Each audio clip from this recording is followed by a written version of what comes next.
하나, 둘, 셋.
안내 말씀드리겠습니다. 잠시 후 광주광역시 안전문화정책 현황과 활성화 방안이라는 주제를 가지고 세미나를 시작하겠습니다. 내빈들께서는 자리에 착석해 주시면 바로 시작할 수 있도록 하겠습니다.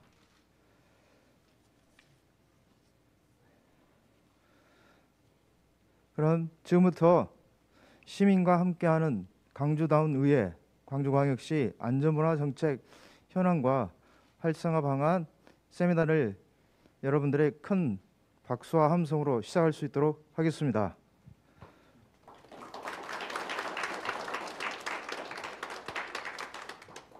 자, 세미나 시작하기 전에 오늘 참석해 주신 내빈분들 먼저 소개해드리고 시작할 수 있도록 하겠습니다. 먼저 발제 토론에 참여하신 분들 소개해드리고 그리고 내빈들 다시 소개 올리겠습니다. 오늘 발제를 담당할 대한안전연합 정영민 회장님 참석해 주셨습니다. 발제를 담당할 법무본의 100 문창민 변호사님 참석해 주셨습니다. 오늘 토론자로 굿네이버스 강주 전남 본부장 배준열님 참석해 주셨습니다. 조선대학교 김옥주 교수님 참석해 주셨습니다. 호남대학교 이호철 교수님 참석해 주셨습니다. 끝으로 해양경찰교육원 정재서 교수님 참석해 주셨습니다. 그리고 내빈으로 안내 말씀 드리겠습니다. 날씨도 비도 오고 굉장히 추운 날씨에도 불구하고 굉장히 반가운 분이 저희 세미나를 축하해 주기 위해서 오신 것 같습니다. 얼마 전에 청와대에 계셨죠? 지금은 강주에 계신 걸로 알고 있습니다. 강기정 전 청와대 정무수석님 참석해 주셨습니다.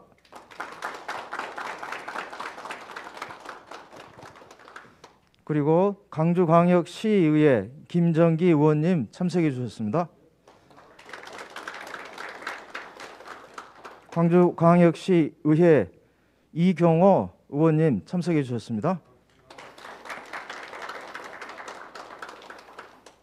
그리고 광주광역시의회 황현택 의원님 참석해 주셨습니다.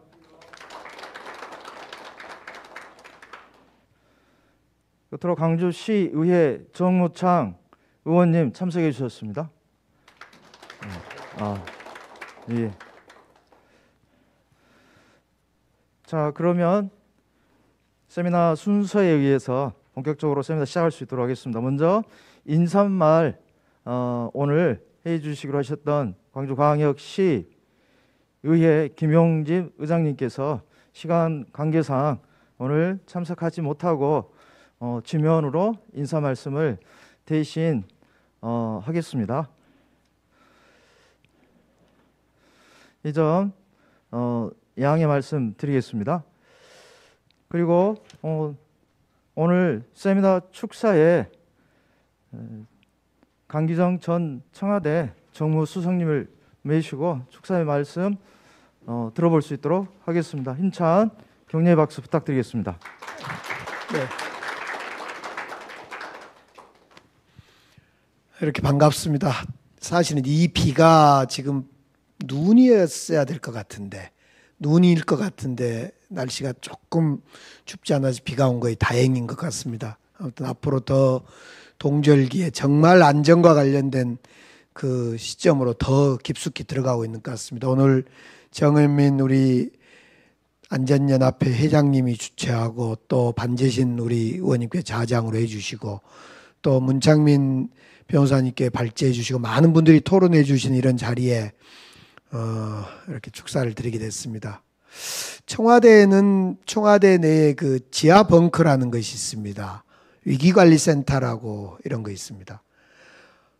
우리가 기억하기도 끔찍했던 세월호 이후에 도대체 안전 매뉴얼은 존재하는 건지, 국가는 왜 존재해야 되고, 국가가 존재하는 이유 중에 국민들의 안전은 어디에 있는지 이런 문제의식들을 수도 없이 던지면서 안전 관련 매뉴얼을 만들고 다듬고 또 그 소위 위기관리센터라는 지하 벙커에서 진행해 옵니다. 그 위기관리센터장은 별 2개, 그러니까 투스타가 위기관리센터장을 합니다. 그 센터장이 투스타가 거기에서 위기관리센터장을 잘 마치면 3스타가 돼서 사단장으로 됩니다. 저희 수석들 매일 아침에 위기관리센터장은 이제 청와대에 직구로온 비서관급인데요. 우리 수석들에게 매일 아침에 와서 보고를 합니다. 어쩔 때는 코로나를 가지고, 어쩔 때는 산불로 가지고, 어쩔 때는 지진을 가지고, 어떨 때는 또 다른 화재 사건을 가지고, 어쩔 때는 또 다른 어떤 사건을 가지고. 도대체 대한민국은 끊임없이 이 안전의 사각지대에 놓여 있는데 이게 법과 제도로 과연 될 수 있는 거냐. 그런 점에서 오늘 안전문화 이렇게 얘기를 하는 점에 대해서는 좀 달리 보이기도 합니다.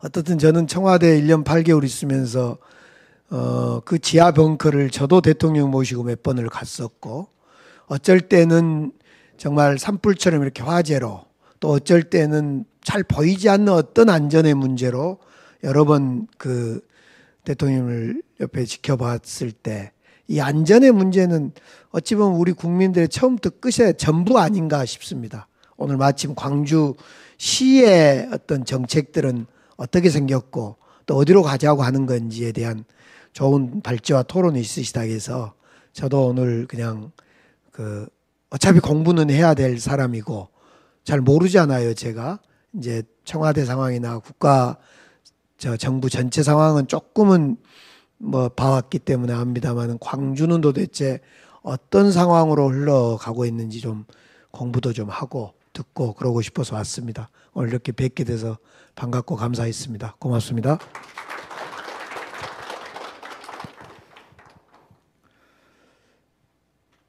오늘 축사해 주신 강기정 전 청와대 정무수석님, 오늘 발제가 또 토론이 광주의 안전정책 현황과 그리고 활성화를 기대해 보는 그런 시간이 되기를 바라는 축사였습니다. 다시 한번 박수 부탁드리겠습니다. 오늘 사회를 담당한 저 역시 코로나 때문에 한 2년 만에 처음 이렇게 마이크를 잡아봅니다. 그렇기 때문에 예전에 사회 봤던 이런 순서 체계가 다 이렇게 사그라져 버린 것 같습니다. 원래는 개회 선언하고 국민 의례를 진행해야 되는데 그거마저 이렇게 까먹고 그냥 건너뛰고 말았습니다. 이미 내빈 속에 축사 갔으니까 국민의 없이 해도 괜찮을까요? 여러분들 동의가 있었으니까 바로 시작할 수 있도록 하겠습니다. 저도 상당히 당황스럽습니다. 오늘 사회 본 저도 제 이름도 이야기하지 않고 사회를 봤으니까 이 점 양해 말씀 드리겠습니다. 그러면 바로 세미나 시작하기 전에 형식상이지만 사진을 먼저 찍고 바로 세미나 본격적으로 시작할 수 있도록 하겠습니다. 조금 우리 참석해 주신 분들 이해해 주시면 그렇게 진행하겠습니다. 예, 그러면 먼저 사진 촬영 할 수 있도록 우리 참석해 주신 객석에 있는 분들도 자유스럽게 나오셔가지고 사진 찍어도 괜찮습니다. 자, 앞으로 나오시죠.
소원을 대감을 하니까요.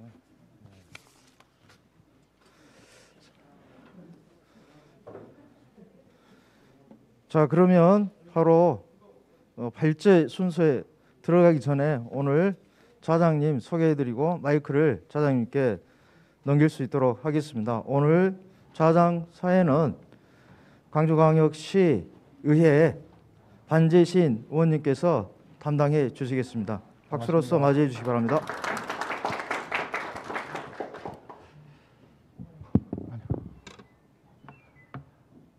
예, 사회를 맡은 반재신 의원입니다. 오늘 이제 광주시 안전문화 어떻게 할 것인가 이에 대해서 이제 여러 교수님 모시고 토론을 할까 합니다. 오늘 청와정무수석 강기정 수석님의 국가에 대한 안전의 문제는 조금 폭넓게 우리가 들었던 기회를 가져서 또 감사의 말씀드립니다. 개인적으로는 이제 작년에 저는 저희 아파트가 큰 재난을 당했습니다. 폭우가 쏟아져서 저희 아파트에 물이 달라들었고 차가 한 50여 대 파손을 입는 재난을 당했는데 뭐 어떤 매뉴얼도 없고 어떻게 해야 할지 우왕좌왕하다가 이틀 3일 동안 상당히 어려움을 겪었었고 정전과 단전과 단수가 돼서 뭐 매우 고생을 했던 기억이 있습니다. 그래서 안전에 대한 문제가 매우 새롭게 다가오고 있고요. 저희 지역에는 한 7, 8년 전에 아파트가 붕괴되는 이제 사고가 있었습니다. 그분 주민들이 굉장히 많은 고생을 하시고 수년 동안 다른 곳에서 집을 놔두고 전전긍긍하는 생활을 지금도 하고 있습니다. 그래서 지금 재건축을 하고 있고요. 얼마 전에 광주는 학동 4구역 참사를 당해서 지금도 우리가 굉장히 위로의 말씀과 그분들의 격려를 많이 해드려야 할 또 제도적으로 개선을 해야 할 사항들이 우리 당면 과제에 놓여 있는 것 같습니다. 그냥 그런 시점에서 오늘 여러분들을 모시고 이런 광주시 안전문화 어떻게 하면 좋을 것인가에 대해서 토론을 개최할 수 있게 돼서 매우 뜻깊고 감사하게 생각합니다. 이제 발제자 소개는 다 하셨으니까 발제 주제 발표를 할 텐데요. 우선 이제 정현민 대한안전협회 회장님과 문창민 법무부인 백 변호사님께서 이제 하실 텐데 예정된 시간은 각각 한 20분씩 돼 있는데 가능하시면 15분 내에 해주시면 좋겠다 생각이 듭니다. 뭐 그렇게 하셔도 되겠죠? 예. 문현민 의장님부터 시작하도록 하겠습니다. 예.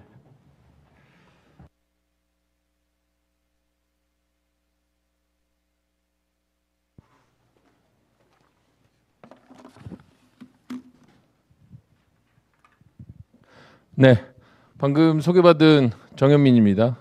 제가 오늘 발표 주제는요, 국제 안전 도시로서 광주광역시의 가치가 상당하죠. 그것들에 대해서 그리고 광주가 안전이라는 문화, 그러니까 안전하고 안전 사고가 발생되는 걸 예방하고 국민들이 그런 안전 의식을 가지고 문화가 형성되기 위해서는 어떤 것들이 필요하다라는 이런 발제를 좀 하려고 해요. 그래서 순서는 안전은 인간의 기본적인 욕구다에서부터 그리고 재현 이 과정 순으로 발제할 수 있도록 하겠습니다.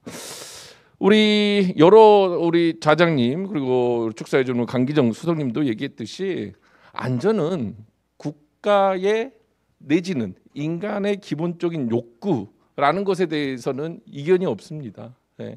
국가가 존재하는 이유인 것이지요. 근데 실상 어떻습니까? 우리는 상당히 많은 안전사고들의 크고 작은 안전사고들이 계속적으로 노출되어 있었어요.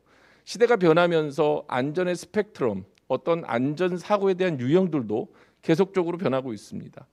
제가 이 보여주신 매슬로의 욕구 5단계인데요. 인간이 욕구는 생리적 욕구, 안전의 욕구, 사랑과 애정, 소속의 욕구, 그리고 어떤 자아 존중감, 그 다음에 내가 하고 싶은 것을 해 나가려고 하는 자아 실현의 욕구, 이 5가지 욕구를 위계상으로 간다고 합니다. 그래서 사실은 안전의 스펙트럼은 생리적 욕구와 안전의 욕구, 니즈와 기본적인 사항이다라는 것이지요. 생리적 욕구, 먹고 자고 이런 기본적인 욕구가 해결되지 않으면 인간이 사랑받고 행복할 수 없다라는 거예요. 안전에 위협받으면 인간이 인간답게 살아가는데 굉장히 어려움을 느낀다는 것이지요. 그러기 위해서 우리 국가는 헌법에도 국민의 안전에 대한 권리를 상당히 명시하고 있습니다. 지키도록 해야 된다고 하고 있습니다. 또한 안전의 스펙트럼은 굉장히 제가 넓다고 말씀드리는데요. 정치, 경제, 사회 그리고 어떤 여러 가지 부분에서 안전은 중요시되고 있습니다. PPT에 다 담지 못했지만 여러 가지 안전사고의 위험도 그리고 통계적 가치를 보면 우리 사례에서도 느꼈듯이 세월호 사건 이때 국민들은 굉장히 안전하지 않다라고 느꼈어요. 근데 그것보다 더 심각하게 느꼈던 때가 있습니다. 언제일까요? 박근혜 정권의 어떤 정치 농단 사건 때 우리 국민들은 안전에 관한 체감도를 조사한 결과 가장 낮은 국민들이 불안해했다라는 것이죠. 그래서 그만큼 안전은 여러 가지 유형에서 그 영향을 받고 있습니다. 그리고 꼭 인간이 인간답게 살아가는 그리고 어떤 사회를 구성하는 기본 단계라는 것을 설명드리고 합니다. 자, 그래서 이런 안전 문화가 계속적으로 형성하기 위해서 여러 가지 운동들을 합니다. 그 중에서 저는 국제 안전도시로서의 강조에 대해서 좀 설명하고자 해요. 국제 안전도시는 모든 지역사회 구성원들이 사고로 인한 손상을 줄이기 위해 지속적이고 능동적으로 노력하는 도시를 의미합니다. WHO에서 1989년 시작했고요.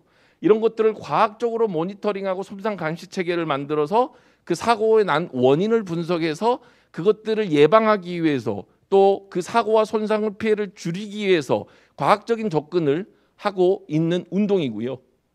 우리 광주광역시는 2016년 4월 28일에 세계에서 365번째 공인을 받았습니다. 그리고 2021년 지금 국제 안전도시 재공인을 위한 시민사회단체들과 그리고 행정기관들과의 재인증을 받기 위해서 굉장히 노력하고 있습니다. 저도 역시 국제안전도시 학교안전분과위원장으로서 이 정책이 잘 활성화되고 재인증 받을 수 있도록 현재에도 같이 역할을 하고 있습니다. 광주가 그러면 안전한 도시가 되기 위해서 국제적으로 굉장히 안전한 도시가 되기 위해서 많은 역할들을 하고 있어요. 첫째, 2016년도에 12년도부터 국제안전도시의 그런 어떤 체계에 들어가기 위한 진단과 기반 구축을 시작했고요. 그 다음에 2017년부터 그런 어떤 계획을 가지고 사업을 추진해 왔고 현재 국제안전도시로 인증받으면서 365번째 인증받으면서 그 위상을 높여가고 있습니다. 아닌 게 아니라 우리 문재인 대통령도 광주가 전국에서 가장 안전한 도시라고 이야기는 했습니다. 그렇지만 그것에 걸맞게 뭔가 많은 운동들이 일어났음에도 불구하고 학동 사건 그리고 크고 작은 안전사고들은 계속적으로 발생하고 있는 안타까움을 가지고 있습니다. 우리나라의 어떤 사망률도 살펴보면요, 역대 총 사망자 수가 약 30만 명이 넘어가는 가장 많은 통계를 작성한 1930년 이래 최대치를 보이고 있습니다. 그러한 것들을 좀 살펴봤더니 연령별로 봤을 때는 80대 이후의 사망률이 계속적으로 높여가고 있습니다. 그러니까 고령에 있는 시민들이 사망하고 있다는 모습들을 또 볼 수 있고요. 그 원인들을 살펴보니까 첫 번째로는 어떤 악성 신생물, 암으로 인한 사망, 그리고 심장과 폐렴 이런 질환들에 의한 사망들이 상당히 많이 발생하고 있음을 알 수 있었고요. 또 굉장히 놀라운 것은요. 2020년 통계 자료를 보니까 연령대별 5대 사망률, 사망 구중 비율이에요. 보시면 10대에서 30대까지 사망의 원인이 1위가 고의적 자살. 그러니까 고의적 자해, 자살이 상당히 높다라는 것이죠. 이런 것들을 봤을 때 우리나라가 굉장히 시민들이 국민들이 안전하다라고 할 수 있는 것인가? 그리고 행복한 국민이라고 할 수 있는 것인가? 이것에 대한 의문점들을 문제 제기를 하고 있습니다. 자, 그래서 그런 어떤 다양한 정책들이 계속적으로 필요하다라는 것을 강조하고 있고, 그러한 정책들은 사실은 어떤 관 주도만으로 이루어지는 것도 아니고 또 민 주도만으로도 이루어지는 것이 아닙니다. 그 문화가 형성되기 위해서는 생애 주기별로 계속적인 어떤 학습 그리고 어떤 인식을 통해서 그런 습관이 형성됐을 때 안전한 문화가 형성돼야 된다는 것이죠. 그래서 안전 문화의 도시 광주, 안전한 문화가 형성될 수 있도록 하는 그런 노력들이 상당히 필요하다라고 계속적으로 문제 제기를 하고 있습니다. 광주광역시의 손상 현황을 좀 살펴봤어요. 광주광역시 손상 현황을 좀 살펴봤더니 행정안전부가 8개 특광역시 지역 안전지수라는 것들을 공시하고 있습니다. 세월호 사건 이후에 지역 안전지수와 같은 어떤 지역이 얼마나 안전 등급을 1등급에서 5등급으로 나누고 있는데요.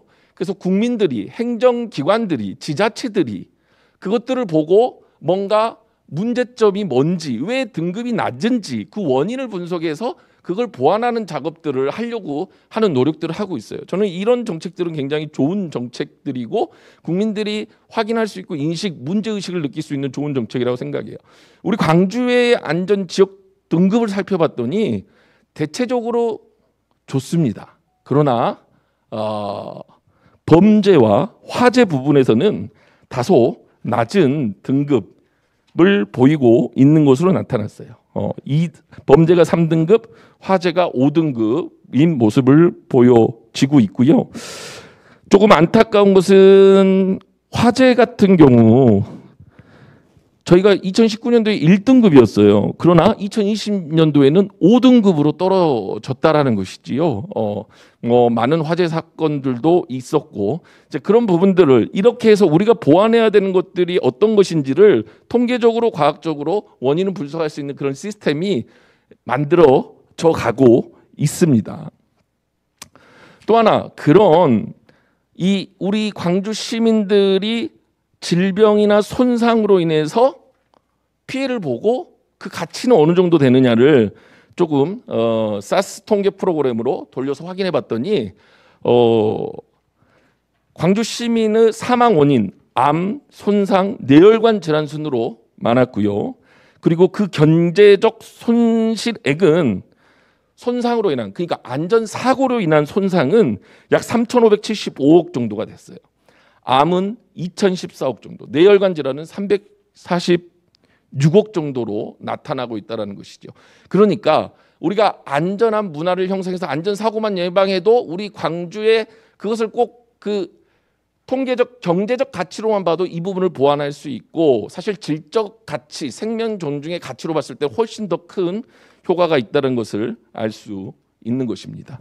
자, 그래서 국제 안전도시라는 운동 캠페인을 했어요. 각 분과들과 광주 시민들과 지역사회 어떤 민간 단체들과 협의해서 이런 안전사고들을 줄이기 위해서 노력을 했습니다. 그래서 2015년도에 비해 2019년도 그러니까 국제 안전도시의 롤 모델을 모델링을 해서 그것들을 추진했더니 훨씬 더 전체 사망 손상률은 49.8%에서 48.2%로 줄어드는 모습들을 볼 수 있다라는 것이지요. 또 하나 이러한 안전문화 운동들이 경제적이나 아니면 질적인 가치 면에서 굉장히 어떤 높은 의의가 있다라는 것을 말씀드리고요. 광주광역시 시민의 손상 사망 원인은 자살 좀 많이 안타깝죠. 저는 물론 광주의 손상 사망 원인 중에 1위가 자살로 나타났다는 거 우리 광주가 국제적으로 안전하다고 그리고 전국적으로 안전하다는 도시의 광주가 그 손상 사망 원인이 자살이 가장 컸다. 이런 부분들은 저희에게 다시 한번 생각해 볼 수 있는 어떤 메시지를 전해주고 있는 것 같고요. 그다음에 교통사고와 낙상사고율로 조사되고 있습니다. 연령대별로 생애 주기별로 살펴봤을 때도 영유아에서는 익사와 타살, 광주의 손상 문제 봤더니 영유아 시기에 물놀이 사고나 아니면 어떤 그 타살이다라는 거예요. 그럼 굉장히 좀 안타까운 모습이고요. 어린이 사고에서도 마찬가지 익사나 자살, 청소년도 교통사고 자살, 청장년 자살, 중년, 노년에도 광주의 손상 문제 1위가 자살이라는 것은 우리 광주가 안전문화 정책이나 운동들이 양쪽으로는 보완될 수 있었지만 어떤 그런 그 유형별로 보완하는 노력이 훨씬 더 필요하지 않는가라는 것들을 아주 신랄하게 객관적으로 보여주고 있습니다. 안전사고 예방과 안전문화가 형성되는 부분에 아주 좋은 이론 중에 하나가 하임리의 법칙입니다. 이건 뭐냐면 어떤 큰 사고, 재재난이 일어나기 위해서는 300번의 어떤 미묘한 증상이 있다라는 거예요. 예를 들면 제가 오늘 광주시청에 올라오는데 계단을 올라오는데 계단이 조금 미끄러운 부분이 있었어요. 근데 제가 딱 받고 바로 안전정책과나 우리 민원실에 얘기하면 보완될 건데 지나칩니다. 아, 괜찮겠지? 그리고 여기에 올라오신 분이 또 그런 미끄러운 거를 몇 번을 밟았어요. 아, 그냥 괜찮겠지? 그러면 29명이 지나가다가 잠깐 넘어져요. 넘어졌는데도 제보하지 않고 그냥 지나가요. 그러면 그런 29번이 넘어가면 결국 어떻게 되느냐? 넘어져서 사망하는 그런 큰 재난 사고, 대형 사고가 일어난다는 겁니다. 그래서 증상이 있었을 때 뭔가 조치를 해야 된다는 것이고요. 또 하나 도미노 이론인데요. 안전하게 위해서는 사회 환경 그리고 개인의 결합, 불안전한 상태나 행동, 그리고 사고, 그리고 인명의 재산 손실, 이 순서대로 일어나는데 이 중에 어떤 도미노 하나라도 빼면 우리는 안전사고로부터 자유로울 수 있는 부분이 높아진다라는 겁니다. 그러니까 사회 환경적인 부분은 우리 안전문화 운동이나 캠페인이나 시민들의 정책을 통해서 만들어낼 수 있는 거예요. 개인의 결합, 의식, 안전불감증도 우리가 만들어갈 수 있는 거죠. 광주시가 지방정부에서 충분히 할 수 있는 거. 나아가 국가도 이뤄나갈 수 있는 이 그만큼 중요한 문제다. 안전문화를 만드는 건 매우 중요하다는 것을 강조하는 것이고요. 그렇다면 광주의 안전도시로서의 가치가 얼마나 중요하냐. 앞에서 설명한 것처럼 경제적 가치도 충분히 있습니다. 손상률을 줄일 수 있어요. 그렇지만 우리 무엇보다 전 세계에서 가장 안전한 국제 안전도시 광주의 브랜드 파워를 높일 수 있고 국민의 자존감을 높일 수 있다라는 거. 그리고 통해서 안전사고를 예방할 수 있다라는 거. 그것은 경제적 가치와 다양한 어떤 질적 가치를 담보하고 있습니다. 안전을 위한 공공정책 우수한 도시 광주를 만들 수 있고요. 안전하고 협력 환경을 조성하는 민간이 주도적으로 추진할 수 있는 광주를 만들 수 있어요. 나아가서 결국은 안전한 지역사회다. 광주는 정말 전국적으로 안전해. 이런 위상을 제고할 수 있는데 큰 의의가 있다라고 발제자는 주장하고 있습니다. 제안합니다. 더 많은 광주의 안전도시로서 위상, 안전문화를 형성하기 위해서는 지금의 여러 가지 어떤 형식적인 접근 그리고 관례적인 안전교육을 예를 들면 4시간 해야 되는데 그냥 학교에서부터 안전교육 해야 되는 거를 국영수가 우선이에요. 지필고사가 우선이니까. 그래서 등하시하고 관례적이고 형식적으로 하게 되는 거죠. 그런 패러다임을 없어져야 된다. 그런 어떤 했다 치자 이런 문화야말로 오히려 안전사고를 훨씬 더 발생시키는 이유가 된다. 그래서 그런 패러다임 그리고 특정 시기 가정과 학교에서만 지금 학교하고 산업체 중심으로만 안전에 대한 의식 문화운동이 일어나고 있는 것이 현실입니다. 그것이 전생의 주기별로 그리고 가정, 학교, 사회 전반적으로 어떤 안전 인식이 쌓여가는 그러한 어떤 그 교육들, 평생 교육적인 패러다임, 생애 주기별적으로 인식할 수 있는 패러다임으로 바뀌어야 된다는 것이죠. 그래서 전통적으로 학교나 산업체에서 교육 위주로 일어났던 것들이 장소를 불문하고 어떤 곳이든지 생애 주기별로 맞춤형 안전의식, 안전교육을 받을 수 있는 접근성을 정부가 내지는 광주광역시가 열어줘야 된다는 거예요. 예를 들면 안전사각지대가 생긴단 말이에요. 여성이나 가정에 있는 분들은 안전교육이나 안전인식에 대한 어떤 콘텐츠를 접근하는데 상당히 제한돼요. 소외계층들, 취약계층들, 노인 이런 분들은 사실은 사각지대라는 거죠. 특정 시기, 학교나 특정 시기와 특정 장소에 중심적으로 일어나고 있는 것들을 전 생애 주기별로 바꿔야 될 필요성이 있다라는 거예요. 저는 하나의 우수 사례인데요. 물론 저희 대한안전연합이 남구와 함께 손잡아서 부엉이 안전 학교라는 걸 만들었어요. 예. 그래서 대통령 표창까지 받았습니다. 그리고 민관 협업으로 행정안전부에서 표창도 받았어요. 저희 대한안전연합도 받았고 남구청도 받았고 저도 받았고 굉장히 우수한 모델로 나왔는데요. 마을에 있는 주민, 통장이나 반장들 그분들, 그러니까 마을의 리더분들을 마을 안전 리더로 양성합니다. 저희 같은 전문 기관이나 민간 단체에서 그분들을 양성 교육을 해줘요. 그리고 그분들이 또 시민들, 자기들 조직 거버넌스의 안전 교육과 안전 신문고, 안전 사고가 있을 예상되는 것들을 사진을 찍어서 안전 신문고에 신고해주고 그것을 관이 조치해주고 그러니까 안전사고율이 굉장히 줄어들었던 거죠.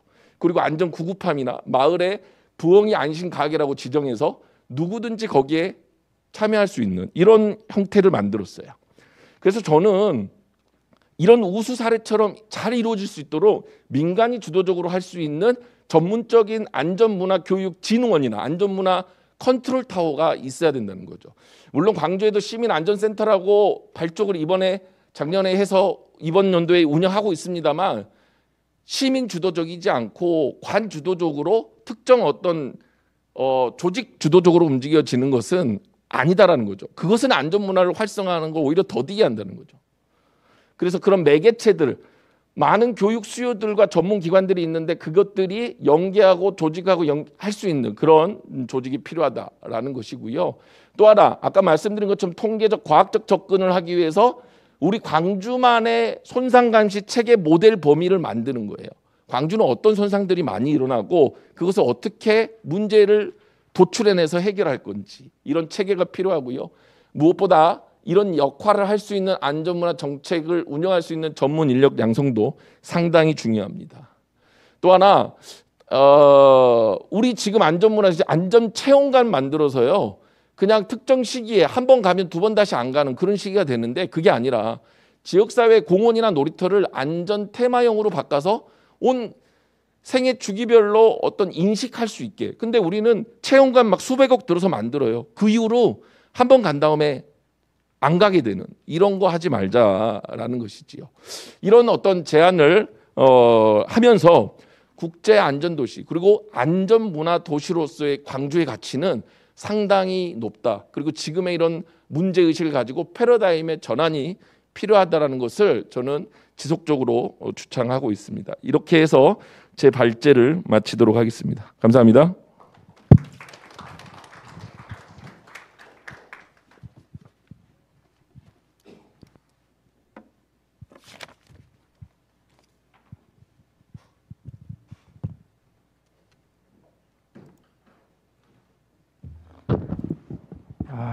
고생하셨습니다. 꽤 여러 가지 말씀을 해주셔서 한마디로 정의하기는 어렵습니다만은 광주가 가지고 있는 이제 사고와 사망에 대한 결과 문제, 이것들은 어디서부터 오고 있는가의 문제, 어떻게 하면 이걸 조금 더 줄일 수 있을 것인가까지 이렇게까지 다양한 말씀을 해주셨습니다. 그런데 이제 그 중에서도 안전에 대한 정책의 문제는 당연한 것이고 정책 플러스 패러다임 전환을 통해서 문화운동이 좀 일어나면 좋겠다. 이런 것이 필요하다. 이런 이렇게 정의를 쭉 연결시켜 줘서 말씀을 해 주신 것 같습니다. 우리 정책에 여러 도움이 됐으면 좋겠습니다. 두 번째 이제 발제문을 듣도록 하겠습니다. 문창민 법무사 백 변호사께서 해 주시겠습니다.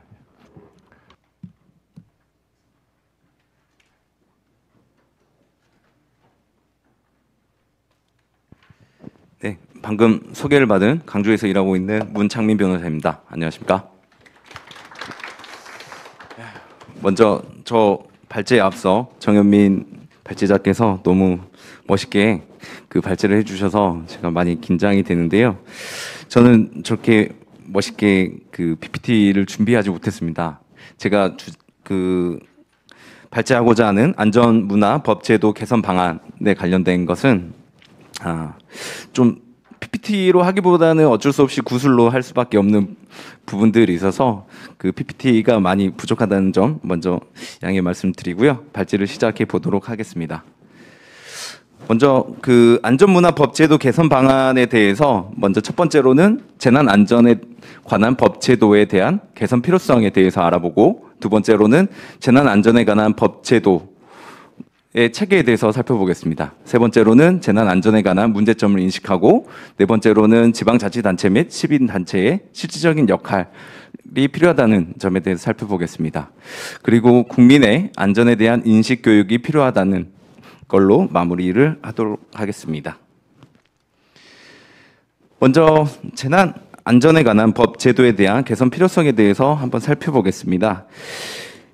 대한민국은 2014년 4월 16일 세월호 사고가 나면서 국민의 안전에 관한 문제가 사회적 이슈로 떠올랐습니다. 과거에도 많은 국민이 희생된 대형 사고나 재난이 있었지만 세월호 사고처럼 국민에게 충격을 주고 안전 문제를 심각하게 받아들이게 된 사고는 없었다고 할 것입니다.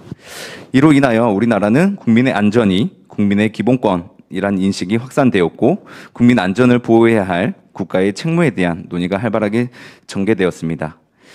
우리나라는 이미 재난 및 안전 관리를 위한 기본법, 약칭해서 재난안전법이 제정되어 있었지만 세월호 사고가 법과 제도를 정비하는 계기가 되었습니다.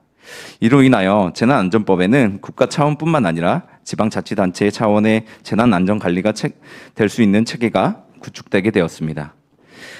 또한 재난이나 재해에 대응하기 위한 민간협력체제도 구축되었습니다. 국가 정책에 대한 지방자치단체나 민간단체의 참여가 증가하고 있는 현재 추세에 맞추어 재난안전 문제도 지방자치단체나 민간단체의 역할이 중요해졌습니다. 그러나 아직까지는 지방자치단체나 민간단체의 실질적인 역할에 대해서는 아직 법과 제도가 정비되고 있지 못하는 생각이 듭니다. 이러한 상황에서 2021년 6월 9일 광주 동구 학동 사구역 재개발 철거 현장에서 철거 중이던 건물이 무너져 무고한 시민이 사망하는 사건이 발생하였습니다. 학동 사구역 사건은 건설업체, 감리단, 근로자들의 안전 불감증에서 발생한 인재라는 점에서 회사, 근로자, 시민들에 대한 안전 교육의 중요성을 다시 한번 생각하게 되는 계기가 되었습니다. 다음으로 재난 안전에 관한 법과 제도의 체계에 대해서 살펴보겠습니다. 1987년 개정된 현행 헌법 전문에는 대한민국은 우리들의 자손의 안전과 자유와 행복을 영원히 확보할 것이라고 규정하여 안전을 언급하고 있고, 헌법 제10조에서는 모든 국민은 인간으로서의 존엄과 가치를 가지며 행복을 추구할 권리를 가진다. 국가는 개인이 가지는 불가침의 기본적 인권을 확인하고 이를 보장할 의무를 진다라고 규정하고 있으며, 헌법 제34조 제6항에서는 국가는 재해를 예방하고 그 위험으로부터 국민을 보호하기 위하여 노력해야 한다고 규정하고 있습니다.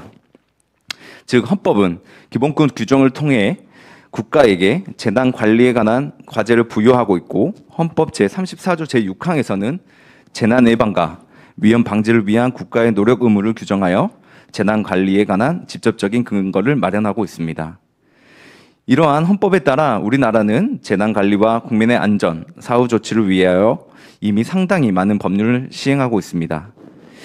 특히 1995년 재난관리법을 제정하여 시행한 것을 시작으로 각종 재난에 대응하고 국민의 안전을 위한 법령이 준비되었지만 중앙정부뿐만 아니라 지방자치단체, 시민단체 등을 포함한 체계적인 대응을 마련하기 위하여 2004년 재난 및 안전관리기본법으로 전면 개정되어 시행되고 있습니다.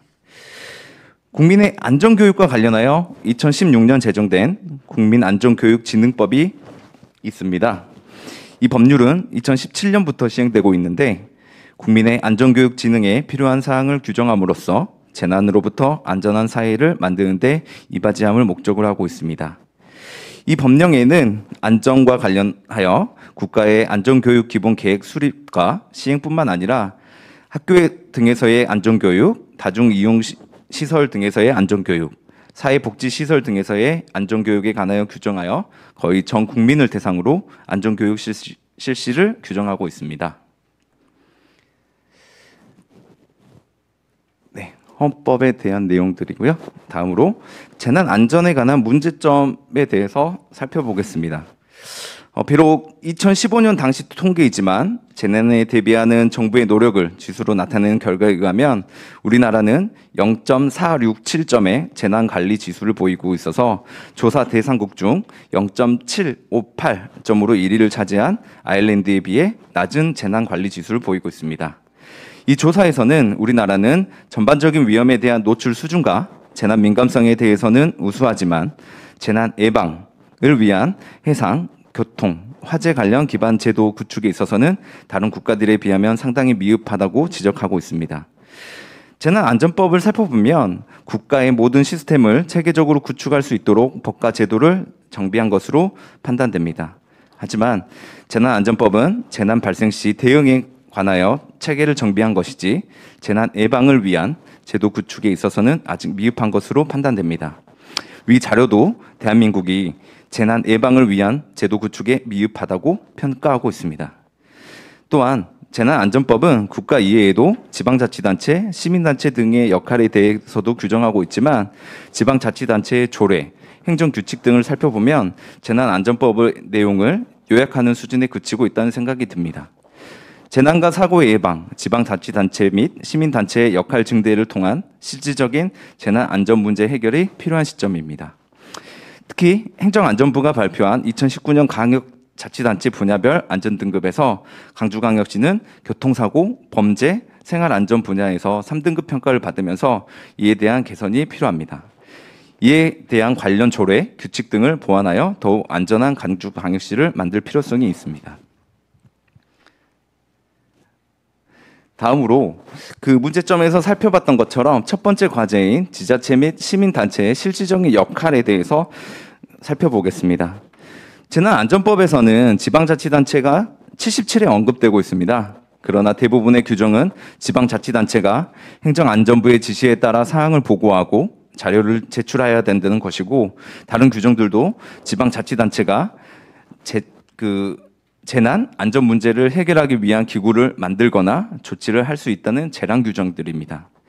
한편 시민단체 참여에 관하여 법에서도 언급을 하고 있지만 대부분의 그 내용들이 지방자치단체의 조례로 정한다고 규정하고 있을 뿐 대부분의 규정이 재량 규정입니다.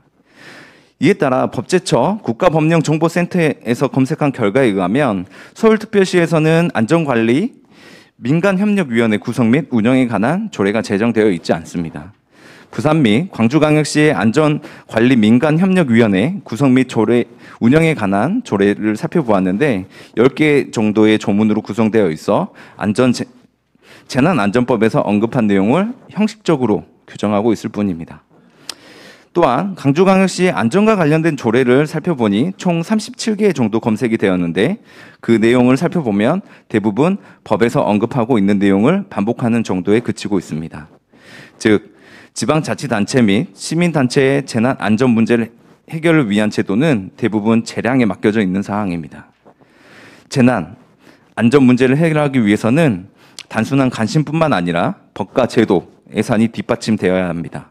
이를 해결하기 위해서는 법과 조례로 재난 안전 문제를 해결하기 위한 제도를 강제화하는 것이 필요하다고 판단됩니다. 특히 지방 분권이 강화되어 있는 시점에 강주광역시에서 발생하는 재난 안전 문제가 무엇인지 정확하게 파악하고 기본법에서 규정하는 것을 형식적으로 요약하는 것이 아닌 지역 여건에 맞게 관련된 법과 제도를 정비하는 것이 필요하다고 할 것입니다. 다음으로 또 다른 문제점인 국민 안전에 대한 인식 교육이 필요하다는 점에 대해 살펴보겠습니다. 국민의 안전은 중요한 헌법적 가치이고 생명과 직결된 문제입니다. 국민의 안전은 헌법이 요구하는 국가의 과제이지만 국가의 역할은 법적인 한계가 있습니다. 때문에 재난 관리와 국민의 안전 관리를 위해서는 국민의 안전 의식 향상이 중요하다고 할 것입니다. 세월호 사건이나 학동 사고역 사건에서 알 수 있는 것처럼 법과 제도가 완비되어 있다 하더라도 현장에서 관리 감독하는 사람들의 안전 불감증으로 인하여 대형 참사가 발생하는 경우가 많이 있었습니다. 그런 측면에서 안전에 관한 국민 교육은 필수 교육 프로그램이 되어야 합니다. 자연 재난뿐만 아니라 사회적 재난도 갈수록 빈번해지고 대형화되고 있는 위험 사회에서 재난에 대비하고 자신의 안전을 위한 교육과 이에 대한 홍보는 선택이 아닌 필수라고 할 것입니다. 안전 교육의 실효성을 거두려면 현장의 상황을 고려한 안전 교육이 필요한데 이를 위해서는 행정의 전문가뿐만 아니라 현장의 전문가가 필요합니다. 즉, 안전 교육을 위한 전문가가 필요하고 이를 육성하기 위한 제도가 필요하다고 할 것입니다. 안전에 관한 전문가 양성, 관리, 국가와 지방자치단체와의 유기적인 업무 공조가 있어야만 국민의 안전에 대한 인식을 향상시킬 수 있는 교육과 홍보가 이루어질 수 있습니다. 이를 위해서 법과 제도를 구체화하고 예산을 편성할 필요가 있다고 할 것입니다. 마지막으로 정리해보면 국민의 안전을 보호하는 것은 헌법에 근거하는 것으로 국가 성립의 목적이기도 하고 인간의 가장 기본적인 생명권과 건강권을 확보하는 것입니다.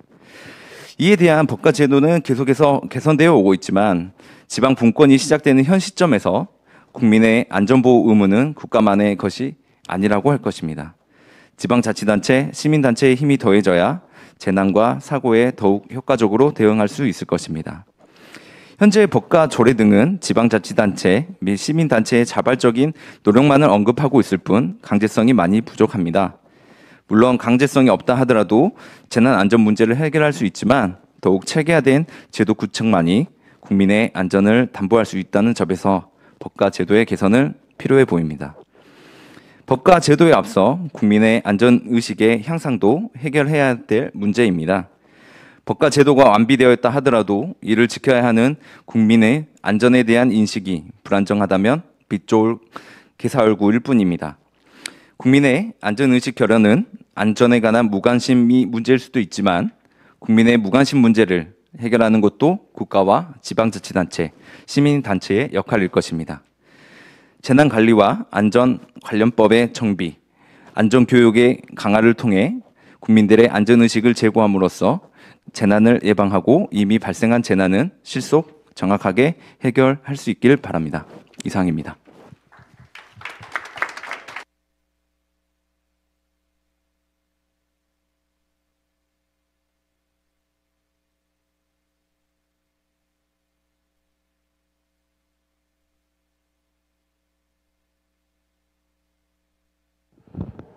예, 문창입니다. 수고하셨습니다. 법을 다루시는 분이니까 법에 대해서 이렇게 이야기를 많이 해주셨습니다.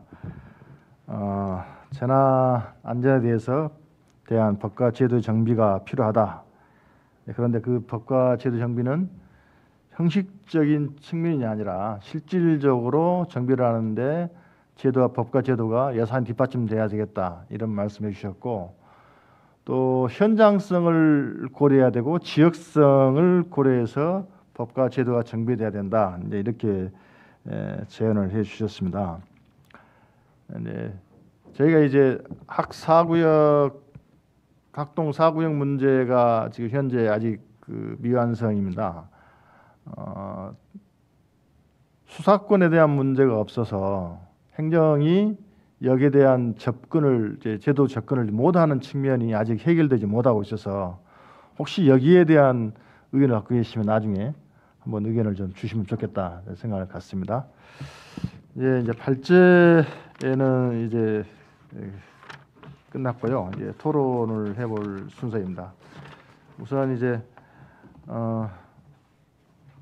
기목 아니죠? 예. 토론문이 네. 굿네이버스 본부장이신 배준열 본부장님께서 이제 토론 먼저 시작해 주시면 좋겠습니다. 맨 마지막 마지막 순서 바꿀까요?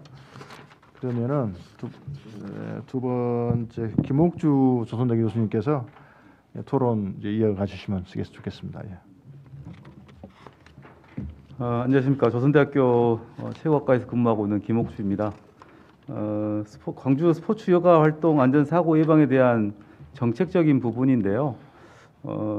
저는 뭐 오늘 그 강론보다는 총론으로 우리가 광주시에서 여가 및 레저 스포츠에 대한 어떤 안전한 도시를 구축하기 위해서 무엇이 필요할 건가에 대해서 좀 이야기를 하고자 합니다.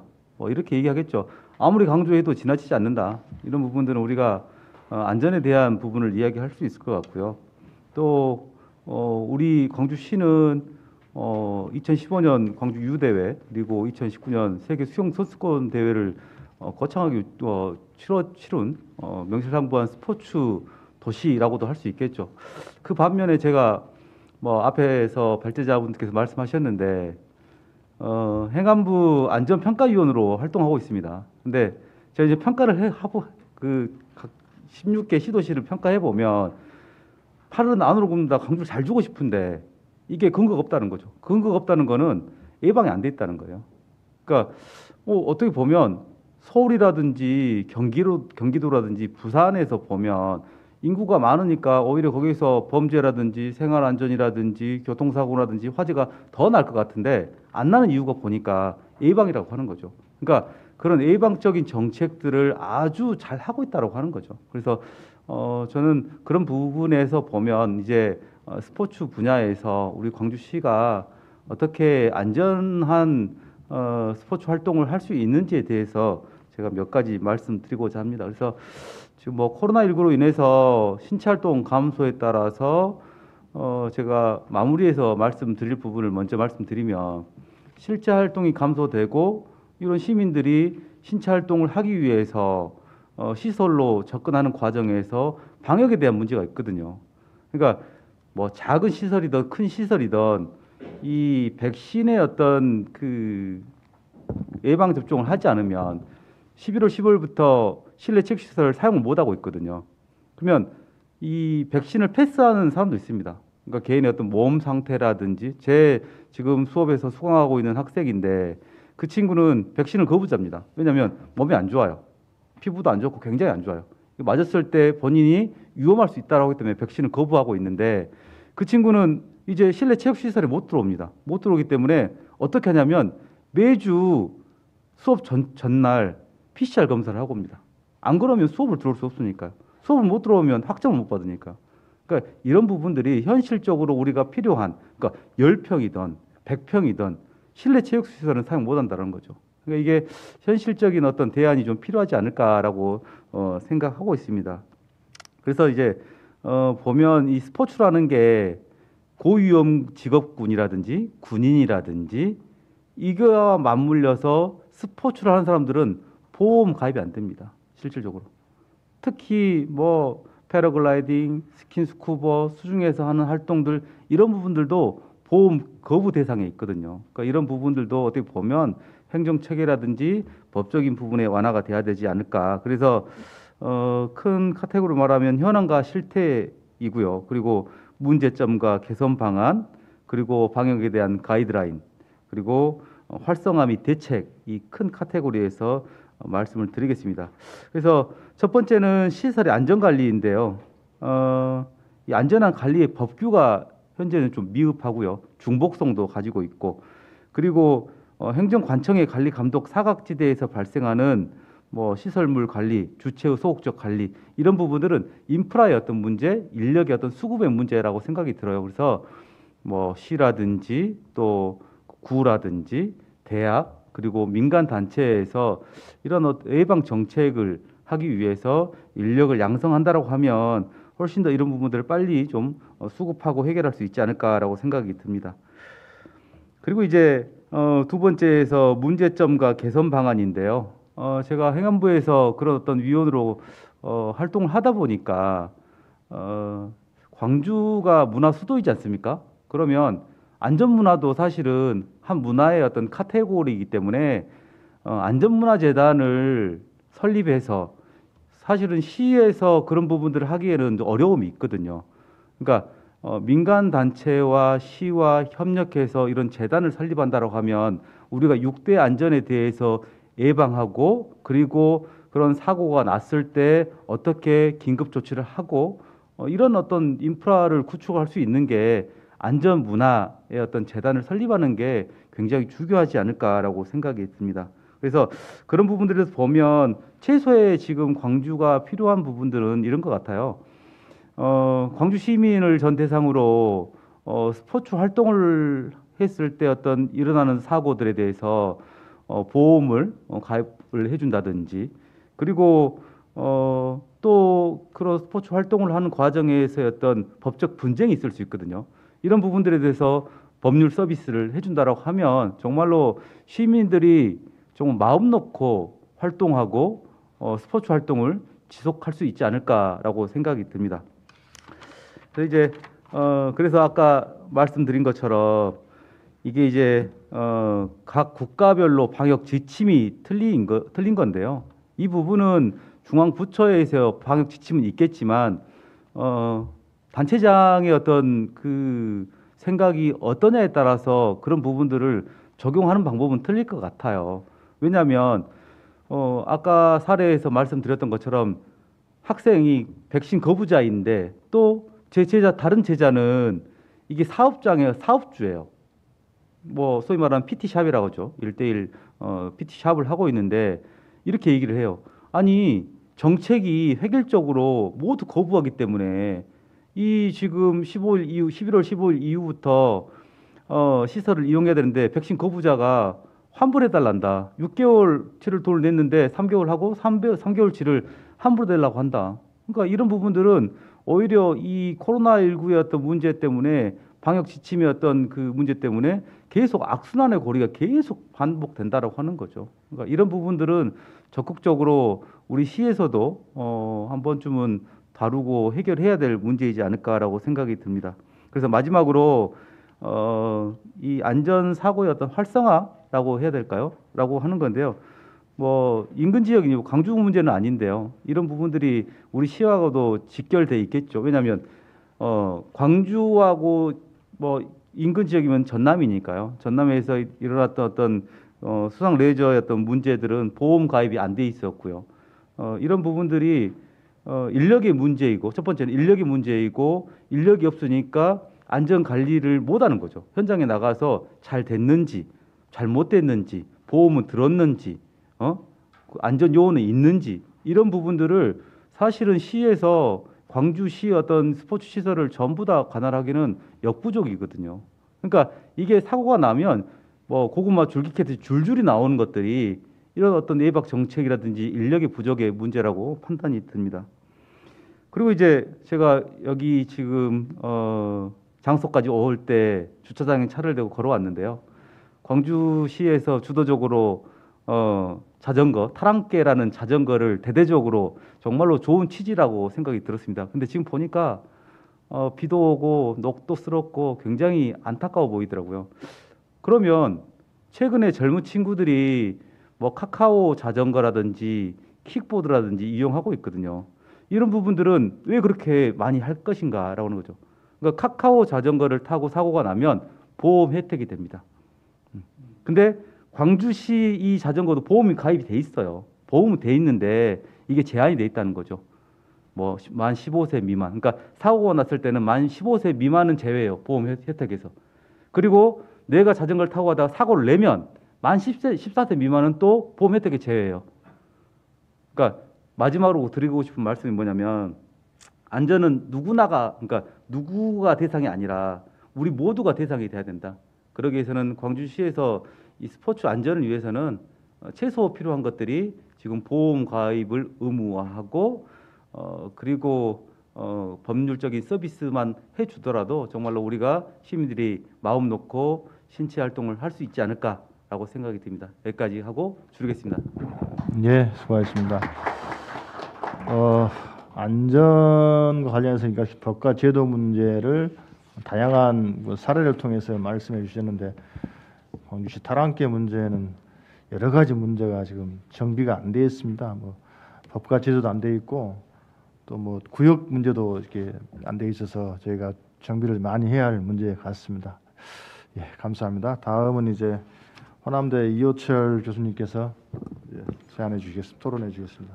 예, 반갑습니다. 예, 호남대학교 이호철 교수입니다. 예, 저는 응급구조학과에 있고요. 예, 제가 오늘 그 정책 제안을 하는 것은 안전한 사회를 위한 응급의료 체계에 대해서 제안하고자 합니다.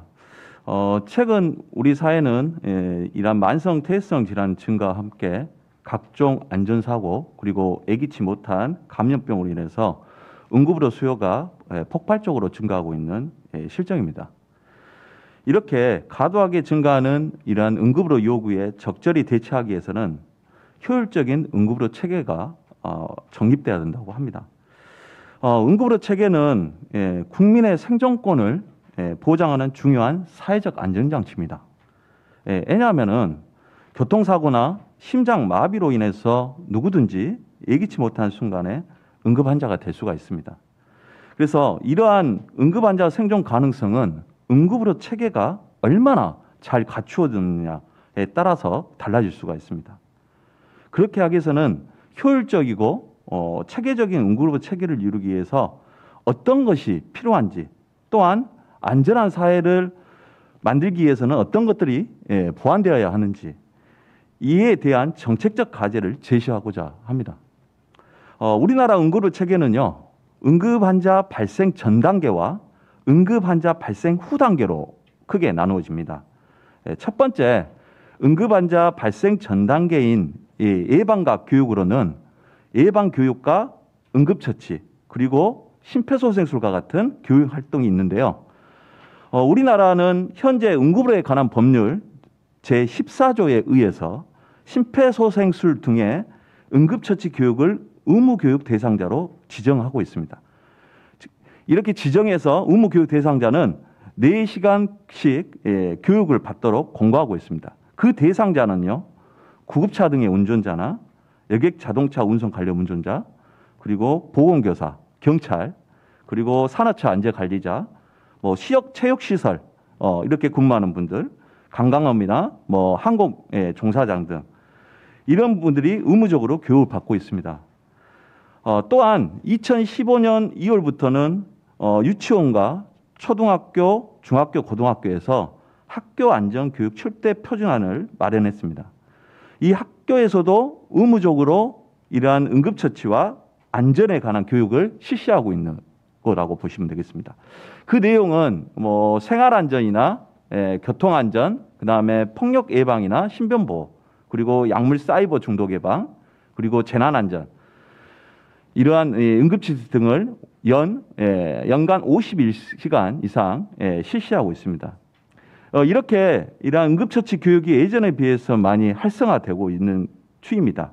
학교에서도 이러한 교직원의 안전교육 직무 연수나 연차별 학교 안전교육 계획 수립과 실천, 체험과 실습 위주의 교육, 학교 안전 매뉴얼 보급 등 이러한 다양한 학교 안전문화 확산을 위한 정책적 노력을 하고 있습니다. 하지만 그럼에도 불구하고 2020년도에 중학생을 대상으로 한 안전교육에 대한 실태조사를 실시해 본 결과 지난 1년간의 안전교육을 받은 횟수를 묻는 질문에 대상자의 63.6%만이 교육을 받았다고 인지하고 있습니다. 또한 학교 안전교육에 대한 관심도, 즉 보통이거나 관심이 없다, 54%를 차지했고요. 또한 학생들은 학교 안전교육 7대 표준안에 대한 인지도가 15%에 불과합니다. 이렇게 학생들의 관심도나 인식도가 낮은 이유는요, 안전교육 관련 교재나 시설의 부족, 그리고 전문 인력의 부재, 그리고 안전교육 이수 시간을 지키지 않고, 그다음에 체계도 부족하고, 그다음에 일회성 체험 교육 등으로 인해서 학생들의 감심도나 인식이 낮습니다. 이러한 부분들을 충분히 고려해서 교육이 이루어진다면 정말 좋다고 생각을 합니다. 자, 두 번째는요, 응급환자 발생 후 단계 중에 현장에서의 응급치료에 대한 부분에 대해서 말씀드리겠습니다. 응급환자가 발생을 하게 되면 그 현장에 있는 목격자나 1차 반응자에 의해서 응급처치와 그리고 심폐소생술 그리고 자동 심장 충격기를 사용하고 그리고 119 신고가 가장 매우 중요하다고 합니다. 이러한 응급처치와 심폐소생술 교육은 앞에서 말씀드린 것과 같이 활발하게 이루어지고 있습니다. 실제 일반인의 심폐소생 시행률은요. 2012년도에는 6.9%였는데 2019년도에는 24.7%로 18%가 증가하고 있습니다. 그렇지만 선진국에 비해서는 아직도 조금 부족하다고 할 수 있겠습니다. 그다음에 이제 자동 제세동기 사용법에 대해서 좀 보려고 하는데요. 우리나라는요 2007년도에 응급의료에 관한 법률이 개정되었습니다. 그래서 2008년부터 이러한 공공기관, 공항, 철도역, 항만시설, 다중이용시설과 500세대 이상 공동주택에 자동 심장 충격기 설치를 의무화했고 일반인들을 위해서 이러한 심폐소생술 교육에 자동 심장 충격기를 포함시켜서 지속적으로 교육을 시켰습니다. 하지만 실제로 국내의 급성 심정지 환자 중에 병원 도착 전에 일반인에 의한 자동 심장 충격기 사용률이 1% 미만으로 매우 낮습니다. 유럽은요 한 15%, 보통 그 정도 되고요. 그 다음에 일본은 16.5%가 일반인들의 제세동기를 사용하고 있습니다. 이렇게 사용률이 낮은 이유는요, 설치 장소를 정확하게 숙지를 못하고 있거나, 그 다음에 사용법도 모릅니다. 그리고 면책 조항을 잘 알지 못했기 때문이라고 들고요. 그래서 향후 이러한 심폐소생술을 교육할 때는 자동 심장 충격기 사용법과 설치 위치에 대한 정보를 교육시키고, 그 다음에 실습 기회를 갖다가 늘리고, 마지막으로는 선의의 응급에 대한 면책에 대한 홍보도 지속적으로 이루어져야 할 것입니다. 자, 세 번째는 응급 환자 발생 후 단계 중에 응급으로 연락책에 대한 이야기를 좀 하려고 합니다. 사실 실제로 화재나 이러한 구조, 구급, 이런 재난 신고 이런 것들이 119하고 통합이 됐는데요. 근데 실제로 응급한 경우는 119, 근데 일반 상담인 경우는 110. 이것은 이제 비응급에 해당이 됩니다. 그래서 경찰들 같은 경우는 112로 운영을 하고 있는데 그렇기 때문에 응급으로 신고 부분에 있어서 응급과 비응급 환자 처치를 별도로 할 수 있는 신고 전화가 필요하다고 생각을 합니다. 우리나라도 2013년까지 119 긴급 신고 전화에 1339 응급의료 정보센터를 두었습니다. 근데 지금은 이게 응급 환자 신고 상담이 119로 통합이 됐어요.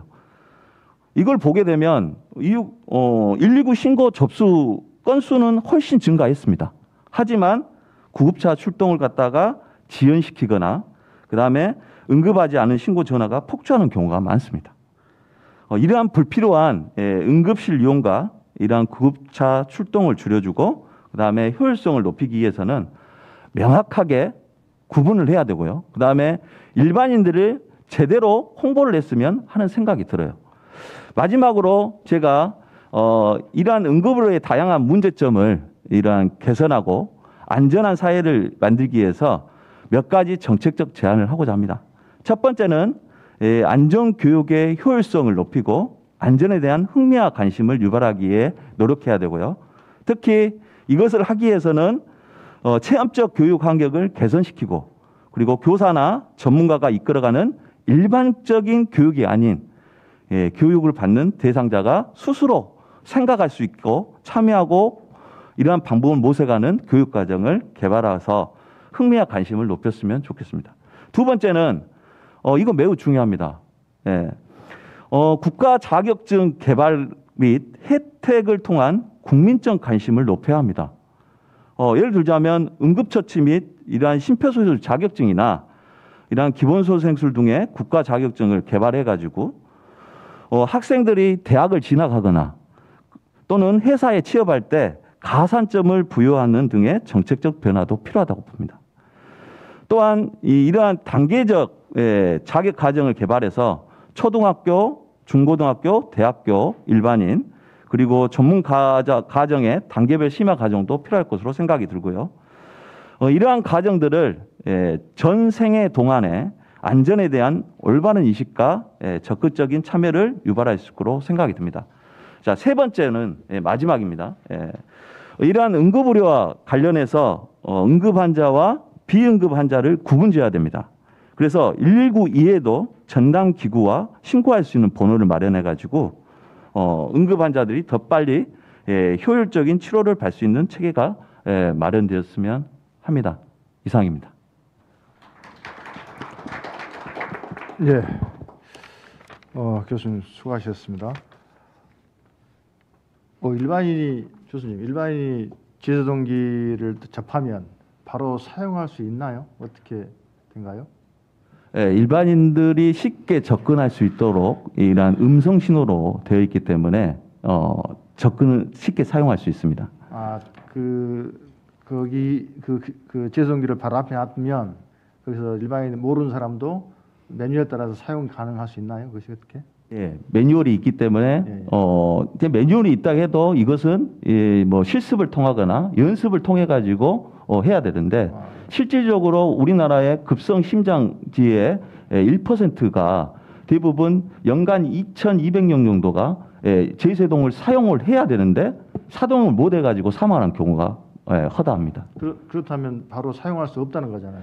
근데 사실 이게 위급한 상황이다 보기 때문에 실질적으로 사용을 못해서 사망하는 경우가 많고요.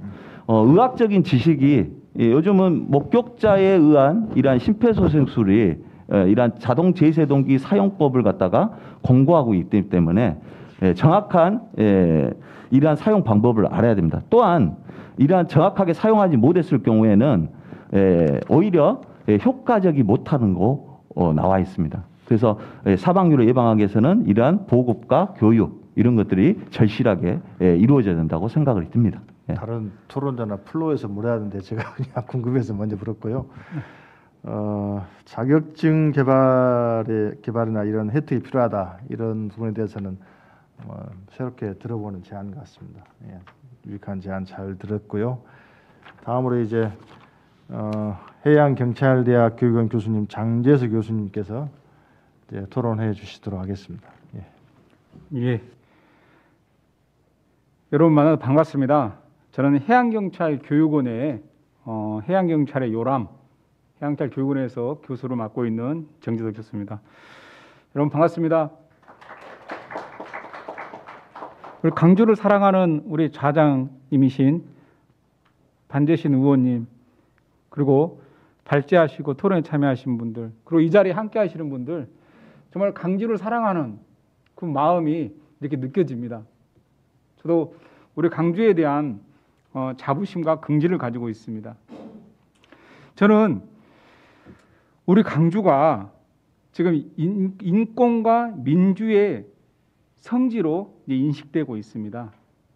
한 발 더 나아가서 안전의 메카 강주가 되기를 희망합니다. 그래서 생명을 존중하는 안전한 강주 만들기 위한 세 가지를 제안합니다.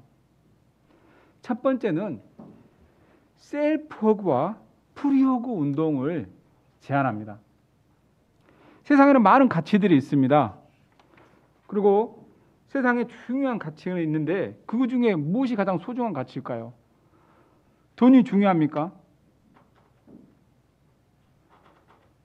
권력은 어떻습니까? 명예는 어떻습니까? 그래, 이 모든 가치보다도 더 소중한 가치가 있다고 저는 생각합니다. 여러분, 그 가치가 무엇일까요? 그 가치가 무엇일까요? 생명입니다. 예, 그렇습니다. 예, 그 무엇도 생명보다 우선할 수 없다고 생각합니다. 한 줌도 안 되는 돈, 권력, 명예 때문에 우주보다 귀한 생명을 해야서는 결단코 안 됩니다. 공감하십니까, 여러분? 자, 그렇다면은 이 생명 중에 가장 소중한 생명은 누구의 생명일까요? 그렇습니다. 자, 이 시간에 다 같이 저와 같이 셀프허그 운동을 시작을 한번 해보겠습니다. 자, 자기 자신을 꼭 안아주십시오. 예, 세상에서 가장 소중한 사람이죠. 예, 눈을 살며시 감으시고 제 이야기를 따라해 주시고 여러분 각자의 이름을 불러주시기 바랍니다. 재서야 괜찮아. 잘해왔잖아. 너는 잘 될 거야. 너는 할 수 있어. 나는 너를 믿는다. 나는 너를 인정한다. 재서야, 재서야, 사랑해. 예, 내려놓겠습니다. 이같이 자기를 향하는 사랑을 표현할 줄 아는 사람, 이 사람은 타인을 사랑할 수 있고 타인의 안전을 도울 수 있는 사람이라고 생각합니다. 여러분 생각 어떻습니까? 예, 그렇습니다. 이렇게 자신의 사랑하는 셀프허그를 한다면은 자존감 회복은 물론 가정에서도 이렇게 시작한다면은 보다 더 밝아질 거라 확신합니다. 더 나아가서 프리허그를 통해서 상대를 안아준다면은 요즘은 코로나 때문에 이렇게 안아주는 게 참 어려울 것 같습니다. 자, 그러나 코로나 상황이 끝난다면은 이렇게 프리허그를 통해서 안아준다면은 우리 사회가 보다도 밝은 사회로, 안전한 사회로 나아갈 것이라 확신합니다. 자, 두 번째는 강주 전 시민, 전 연령층에 생존수영 교육을 학대를 제안합니다. 생존수영 교육은 물에서 스스로 생존하는 방법과 물에 빠진 이웃을 구조하는 방법으로 구성되어 있습니다. 물에서 스스로 생존하고 물에 빠진 이웃을 구조하는 생존수영 교육은 몸으로 체험하는 체험형 인성교육 프로그램이라고 생각합니다. 여러분 어떠십니까? 이렇게 호응해 주셔서 감사합니다. 현재 초등학생 중심으로 진행하고 있습니다. 이것을 전 연령층으로 확대한다면은 생명 존중하는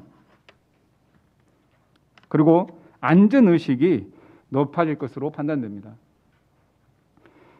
마지막으로 세 번째입니다. 생명을 존중하는 안전한 세상 만들기 운동 본부를 광주 발대를 제안합니다. 좀 전에 우리 김옥주 교수님께서 안전문화 재단에 대해서 이렇게 말씀해 주셨어요. 그래서 제가 큰 공감을 했었는데 이렇게 생명을 존중하는 안전한 세상 운동 본부를 광주에서 발대해 가지고 정부 기관이나 또는 지자체에서 또는 개인 단체들에게 이렇게 포상도 하는 거죠. 지금 많은 지자체에서는 이런 자살 예방 운동, 안전문화 확산 운동을 전개하고 있습니다. 그러나 우리 강주에서 이런 운동을 생명을 존중하는 세상을 만들자라고 목소리를 낸다면은 생명을 희생당했던 한 줌의 권력에 의해서 희생당했던 아픔이 있는 그런 고장이기 때문에 어느 지역 어디에서 말하는 것보다도 큰 울림이 있을 거라고 생각합니다. 여러분 공감되십니까? 예.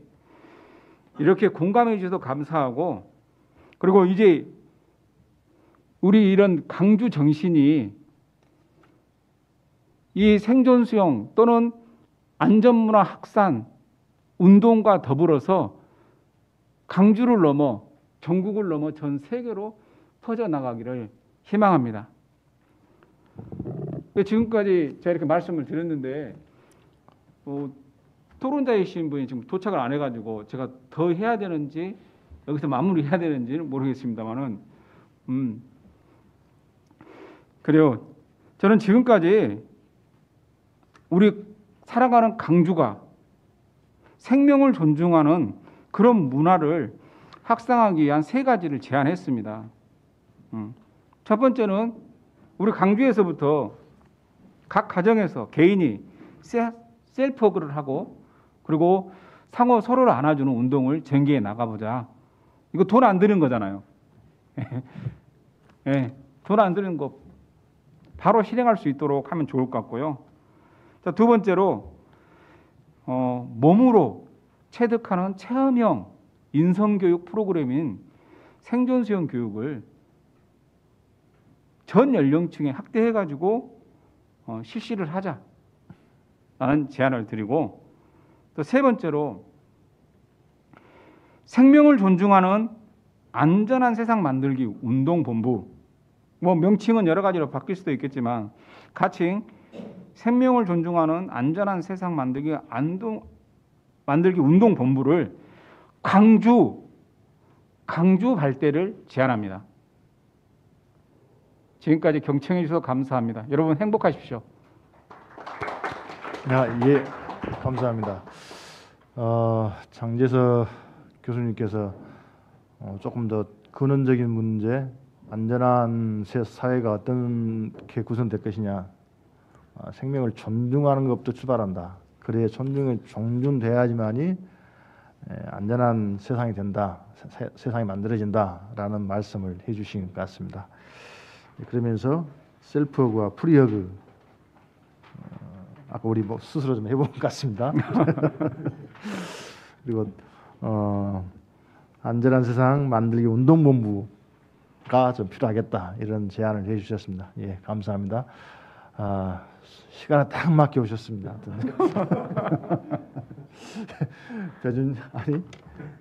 배준정 예, 부장님께서 이제 토론해 주시겠습니다. 예. 네, 안녕하십니까. 네, 군 네이버스 강주연남 배준열 본부장입니다. 제가 이제 잠깐 중간에 나갔던 이유가 그 LH 본부장님 간담회 전달식이 있었어요. 그래서 그 아이들의 안전, 주거 복지에 대해서 또 개선에 대해서 좀 논의하고 또 그런 지원 받아가지고 좀 강주 지역 아동센터 아이들한테 좀 전달해주는 그런 전달식이 있었고요. 거기도 안전에 관련된 부분들을 좀 제가 오늘 토론회 한다고 말을 했었고요. 이런 부분에서 좀 LH에서도 주거 안정에 대해서 또 더 지금 혹시 노후화된 주거에 대해서 좀 더 안전하게 좀 이렇게 개보수라든가 점검 좀 해주라고 좀 부탁 좀 했었고요. 이런 사회공헌 활동도 같이 함께 하자, 그런 부분을 얘기했습니다. 오늘 그 대한안전연합회에서 우리 정현미 대표님이 아까 전에 발제를 하셨는데 전체적으로 봤을 때는 강주 지역 안전에 대한 양적인 부분들은 굉장히 많이 만들어졌고 인프라가 구축돼 있잖아요. 근데 이제 그 자세히 또 들여다보면 민간과 협력하는 이런 체계, 구조, 이런 부분에서 좀 약화돼 있지 않나, 지금 좀 부족함을 좀 이런 토론을 통해서 메꿔야 되지 않나, 그런 생각이 들었고요. 또 여기 각 교수님들, 토론자님들이 하신 말씀을 딱 전체로 봤을 때는 뭐 학동 뭐 그런 사건, 또 세월호 사건, 뭐 여러 가지 뭐 지진이라든가 여러 가지 뭐 소방 안전, 여러 가지 뭐 물놀이 안전, 오프라인 상에서의 안전들이 굉장히 화두가 되고 있고, 지금 현재 그 부분에 대해서도 보완돼야 할 부분이 많이 있지만, 저는 오늘 그 미디어, 디지털에 관련된 안전에 대해서 좀 얘기 좀 나누려고 그래요. 왜 그러냐면 어떤 이제 고민을 했었냐면, 지금 코로나19 이후에 여기 이제 앉아 계신 이제 우리 부모님들도 계신 것 같은데, 온라인 상에서의 어떻게 보면 굉장히 코로나19 이후에 굉장히 아이들 더 가까워졌거든요. 그리고 어떻게 보면 맞벌이 부부가 많다 보니까 좀 방치된 경우도 있고. 근데 유엔 아동 권리 협약을 보면 아이들의 뭐 생존, 보호, 발달, 참여권 중에 보호권 등을 보면 아이들이 그 미디어 세상에서의 준비되지 않고, 또 그 안에서의 법이라든가 제도, 또 이 아이들이 여기에 노출돼 있던 부분들이 너무 뭐랄까 무분별하게 좀 이렇게 노출돼 있지 않나, 그런 좀 생각이 좀 들었어요. 그래서 오늘 저는 디지털 환경에서 아동 인권 및 안전에 대한 부분들을 좀 다루고 싶더라고요. 그래서 제 자녀들도 어렸을 때 생각해 보면 돌이 지나고 한 3살, 4살 되면 자연스럽게 핸드폰을 만집니다. 그리고 키즈 카페 가면 부모님들이 자연스럽게 줍니다. 예, 좀 부모님도 쉬고 싶으니까. 예, 그래서 자연스럽게 아이들이 뭐 검색하는 부분들 검색 금방 하고 뭐 들어가서 어떻게 할지 어떤 부모보다 저보다 더 빨리 알더라고요. 그 기능들을. 그래서 굉장히 놀랄 정도로 아이들이 빨리 아는구나 이런 부분이 좀 들었고요. 그래서 이 미디어 이 디지털에 대한 부분들을 어떻게 하면 좀 더 안전하게 이게 뭐 이걸 규제하거나 제한하는 것보다는 어쨌든 이 아이들 디지털 시대의 원주민 시대 세대라 하잖아요. 이 아이들이 이거를 잘 활용할지 그리고 잘 건강하게 안전하게 이 부분을 잘 쓸지 이런 부분에 대한 고민이거든요. 그래서 어떤 미래에 대한 지금 현재보다는 미래에 대한 고민들을 좀 얘기하고 싶어서 말씀드립니다. 제가 짧게 설명하겠습니다. 제가 생각하는 부분들은요. 우선은 일반 논평에서 아동에 대한 폭력을 보시면 디지털 환경에서 아동들이 폭력을 경험할 수 있는 상황을 조장 그리고 또는 아동 스스로에게 또는 타인의 위협을 가하도록 영향을 미치는 것과 아동을 대상으로 한 새로운 폭력의 형태를 생길 수 있다. 그리고 성범죄자 디지털 기술을 통해 온라인 아동 성착취, 아동 성학대 자료 제작 및 배포 등을 통한 성착취를 할 수 있다. 그 언론에서 N번방 사건이라든가 또 뭐 조건 만남 사이트 막 이런 굉장히 많잖아요. 그리고 노출돼 있기도 하고 이런 부분에 대한 이제 정부에게만 바랄 게 아니라 지역 차원에서도 이 조례에 좀 반영해가지고 또 아니면 캠페인을 통해서라도 이런 부분을 좀 개선을 하려고 하는 시민 운동이라든가 이런 것들이 좀 일어나야 되지 않을까 그런 생각을 좀 해보고요. 그리고 아동에 대한 부분들이 이제 미디어 속에서 아동 권리 감수성에 대한 부분들이 좀 떨어졌다고 생각합니다. 뒤떨어졌다고 생각합니다. 그래서 아이들은 어떻게 보면 현재보다는 미래 행복해야 한다. 미래의 안전을 보장해야 한다. 이런 것보다는 지금 현재 이런 부분들 좀 강화해 줘야 되는 환경에 대한 개선 그리고 인권 감수성을 키우는 부분들 그래서 예방이라든가 교육에 대한 부분들도 좀 신경 써야 될 것 같고요. 재현을 하자 보면 강주가 어떻게 보면 5.18 정신 있잖아요. 그죠? 그게 다른 지역에 비해서 저는 인권 감수성이 높은 지역이라고 생각합니다. 강주가. 그런데 아동 인권에 대해서는 우리가 얼마나 높은지 강주 지역이 이런 부분들 좀 우리가 좀 고민해야 할 부분인 것 같고요. 또 강주가 문화예술의 도시입니다. 맞죠? 예. 그래서 문화예술의 도시답게 이런 디지털 세상에 대한 환경에 대한 안전을 어떻게 보장할 건지 이런 부분들을 뭐 공연이라든가 또 음악을 통해서 미술을 통해서 이런 부분을 좀 강화해 나가면 좋지 않을까 이런 좀 생각이 들고요. 마지막으로는 지금 저희 굿네이버스에서도 이런 캠페인들을 많이 하고 있거든요. 보시면 마르지 않아도 좋아요 이런 캠페인이라든가 또 아니면 뭐 초딩 중딩 급식 뭐 이런 관련해서 어린이에 대한 단어들을 좀 약간 낮춰서 좀 인권 침해적인 단어 이런 부분들을 좀 보완하는 이런 캠페인도 좀 진행하고 있거든요. 그래서 이런 캠페인에 대한 부분을 나중에 이제 우리 대한안전연합회랑 같이 해서 이런 캠페인도 같이 해봤으면 하는 바람이고요. 제안하겠습니다. 마지막으로 제가 아동보호전문위원 간장도 했었거든요. 그래서 오늘 원래 토론 주제를 아동 학대, 폭력에 노출된 아이들 안전에 대한 부분들 이런 부분들 고민을 했었어요. 솔직히 말하면 아니면 학교 폭력에 대한 안전에 대한 제가 이제 학교 폭력 심의위원도 해봤기 때문에 그래서 오프라인에서 이걸 생각하다가 아니야 지금 온라인상에 미디어상에 이 디지털 세상에 어쩌면 노출되어 있는 이 안전을 좀 우리가 경각심 갖고 좀 고민해보자는 취지로 오늘 제가 이거 말씀드린 거거든요. 그래서 마지막 결론은 아동 학대할 때 제가 토론할 때 마지막 이런 얘기하거든요. 한 아이를 지키려면 온 마을이 필요하잖아요. 근데 이 온라인상에서는 SNS라든가 유튜브를 하면 지금 제가 여기서 만들면 바로 지구 반대편 브라질이라든가 다른 나라에서 바로 봅니다. 맞죠? 틱톡이라든가. 그래서 그런 부분에서 이 디지털 상에서는 한 아이를 지키려면 온 지구가 필요하다. 온 세상이 필요하다. 이 말씀을 끝으로 마무리하겠습니다. 예, 감사합니다. 네. 네, 고맙습니다. 서둘러서 마무리하신 것 같습니다. 아, 예. 네, 토론을 마지막 토론하셨는데요. 어쩌면 이제 각각의 토론하신 분들이 발제문을 보다 조금 더 폭넓게 해석하셔서 새로운 발제 같은 토론을 이렇게 많이 해주셨습니다. 그래서 마지막으로는 이제 아동과 아이를 주제로 한 이제 토론을 해주셨는데 디지털 환경 속이 너무 폭력적이다, 너무 무방비로 노출되어 있다, 이건 새로운 폭력이다, 이런 이제 시각을 가지고 국가와 사회가 어른들이 어떻게 보호할 것인가, 이런 문제로 이렇게 이야기를 해주신 것 같아요. 최근에 이제 우리 사회에 선풍적으로 인기를 끌고 있는 오징어 게임 문제랄지, 또 TV에서 방영되는 픽게임이랄지, 이게 과연 돈을 버는 수단으로서는 굉장히 좋으나 이게 과연 아이들한테 어떤 영향을 미치고 있는 것인지에 대해서 새롭게 고민해봐야 할 사실은 시각 같습니다. 외국에서는 이런 폭력적인 게임물들을 극도로 제한해서 사실 못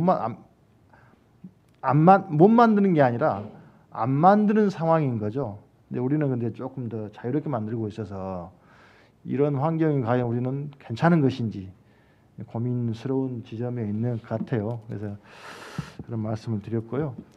이제 발제와 토론을 이제 다 하셨는데 상호간 토론이나 아니면 플로어 질문 이게 했으면 좋겠습니다. 우선 뭐 토론자 간에 발제자 간에 서로 뭐 질문이나 토론 있으시면 먼저 해주시면 좋겠습니다. 특별히 없으신가요? 없으시면 플로어 질문 받겠습니다. 질문 혹시 있으시면 손 들어주시면 질문 받겠습니다.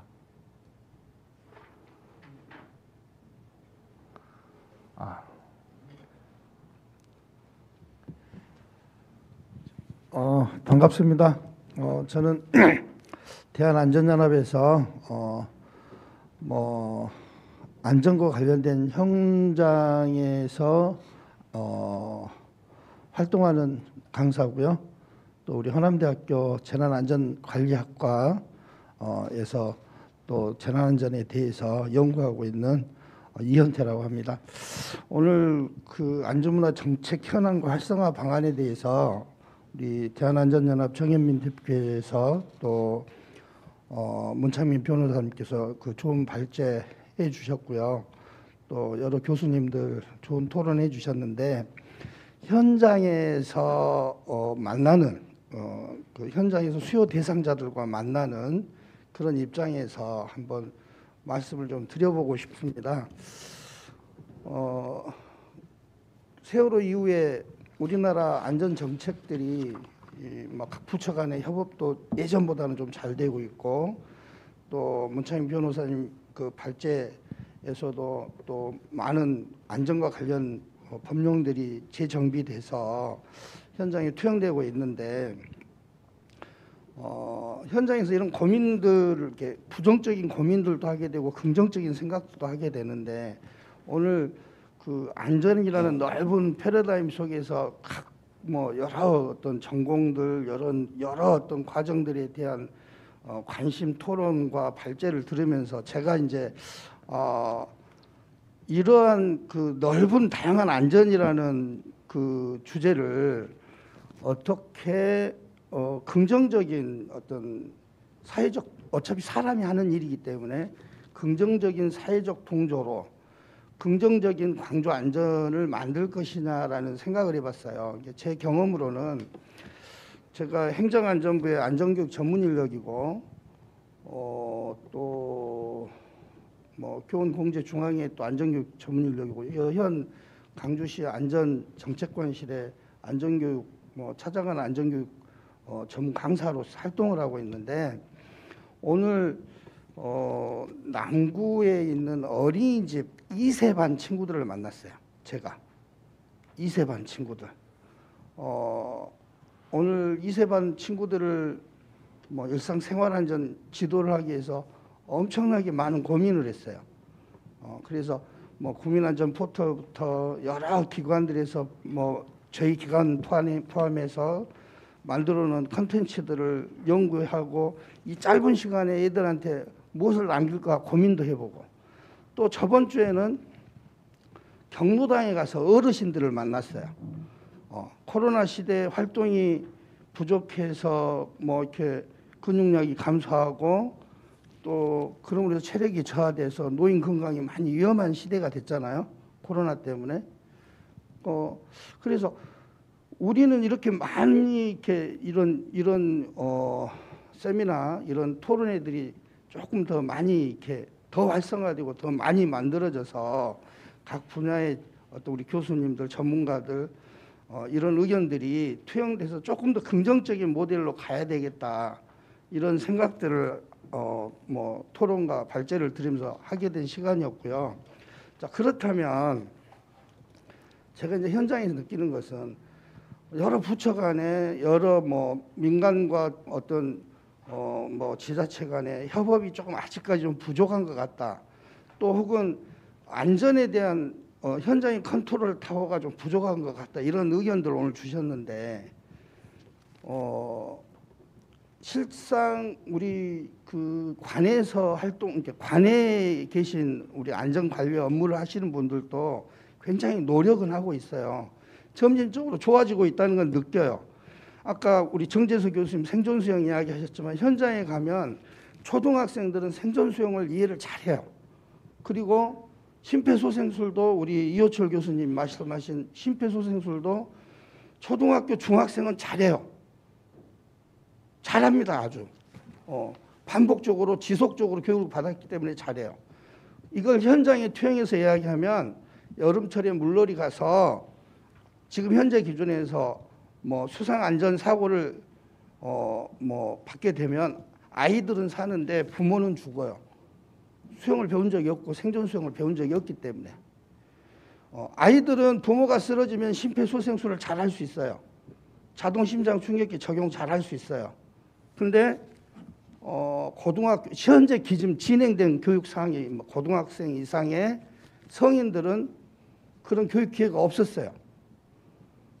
그래서 오늘 토론과 발제에서 이런 이야기들이 나오는데 제가 이제 생각하는 것은 우리 광주가 안전해지려면 학생들만, 아이들만 안전해지면 안 되죠.